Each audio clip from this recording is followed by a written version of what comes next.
first-time homebuyer in the GTA is hard. Every time you reach for that line, the rope to pull you along on that property ladder, it feels like it just inches a little bit further away out of grasp. And the reality is most first-time homebuyers need help in the form of gifted down payment, which I've spoken about in a previous video, and or having a parent co-sign or guarantee the mortgage with them. And in today's video, I want to talk a little bit about what the differences are between being a cosigner and a guarantor, what the advantages and disadvantages are. There are two ways that a parent can support you with your mortgage application. They can either be included as a cosigner or as a guarantor. And more typically than not, the mortgage lender will prefer them to be a cosigner. So let's talk a little bit about what the differences are, advantages and disadvantages are, starting with cosigner. So as a cosigner, the critical thing is this, that the cosigner is actually being placed on both the title of the property and also on the mortgage. And that's significant because they are now being put on title and are co-owning the property with you. Now, how much they own of the property is open to be discussed. They can be as little as a 1% owner in the property. Nonetheless, their name must appear on title.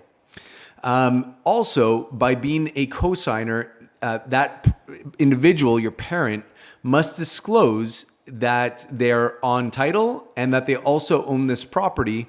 And so all associated expenses with the property would have to be disclosed on any future applications, whether it's for their own mortgage or any other credit application. So the advantage of being a cosigner is that it's generally universally accepted by lenders. It's the preferred way of doing things, and there's no exception required. But there is a disadvantage, and the disadvantage is really threefold. So number one, the mortgage payments could prevent your parent cosigner from accessing other sources of credit, because now any future mortgage application would have to disclose the payment of the mortgage plus property taxes, condo fees, and any other costs associated with that mortgage. Even though they're not actually making a payment, they still have to disclose it and it has to be factored in. Also, as a disadvantage, there are tax implications because they are now co-owning the property with you. When you dispose of that property, there's the potential for capital gains. And the way that we mitigate that risk or the major expense of capital gains is by ensuring that your parent cosigner is only a 1% owner of the property to really mitigate that responsibility.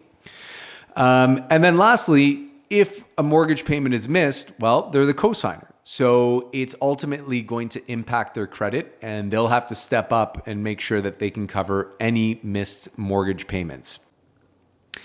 Guaranteeing a mortgage is much more desirable for parents because ultimately it means that they do not have to co-own the property with you. They're not going on title. It's just them supporting you on the mortgage application. So if we take a look at the advantages, because a parent is not on title, there's no capital gains implications on the disposition or sale of that property. So that's definitely a plus. And it's generally more desirable because it's less intrusive for your parents. It's not, they don't have to disclose the property taxes or condo fees associated with carrying that property. Now, if you take a look at the disadvantages, the problem with being a guarantor is that not every lender will accept guarantors. It's really done on a case-by-case basis. And so we have to present the case to the lender to ensure that a guarantor can be added. If not, the lender in most cases will insist that the guarantor become a cosigner. And then lastly, the guarantor is still providing a guarantee to the lender that should the borrower default, they will assume responsibility for the debt. I mean, that's really what it means to be a guarantor, that you're supporting whoever is signing for the mortgage and will stand up if payment cannot be made. Hope you found some value in today's video. Just trying to understand that subtle difference between cosigners and guarantors. If you do have any questions about your specific circumstances, I'm here to help. My name is Chris Mulder. I am a Toronto-based mortgage broker, and the door is always open to you. So feel free to send me an email, send me a DM, and I'll be sure to reply. Looking forward to hearing from you. Bye for now.